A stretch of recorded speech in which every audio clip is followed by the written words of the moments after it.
सैया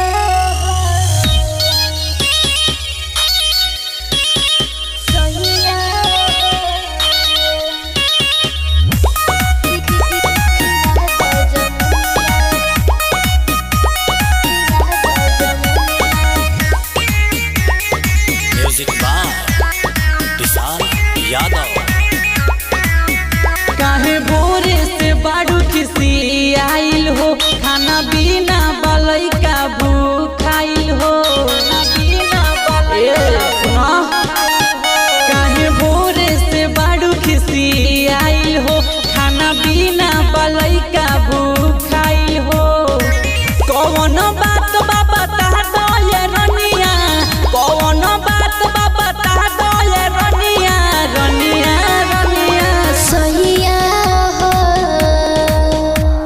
सैया हो तू खिया दो जमुनिया, सैया हो तू खिया दो जमुनिया, सैया हो तू खिया दो जमुनिया, खिया दो जमुनिया। सैया खिया दो जमुनिया। काहे हमसे करेलू लड़ाई, जाने दो ना बताई हो।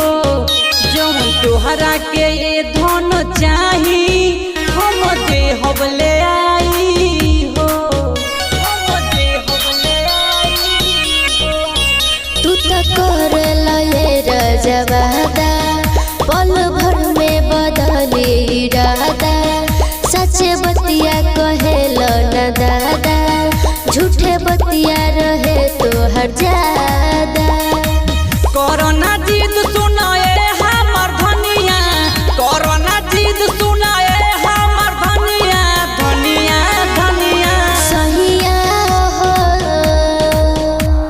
सैया हो तू खिया दो जमुनिया, सैया हो तू खिया दो जमुनिया, सैया हो तू खिया दो जमुनिया,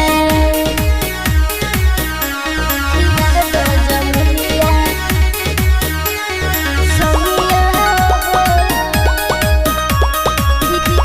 खिया दो जमुनिया। हम जाता नीलावे बजरिया, पहले खाना बनावा हो। बड़ा लागल बा भूख करे जा, तनी भूख मिटावा हो। अरे जाना हो। पहले जाके ले आए फल ताजा, बड़ा खाए के मन करे राजा। आज हमरा के जदी न मिली, फिर मिली न सजिया पर माजा। बुझो ना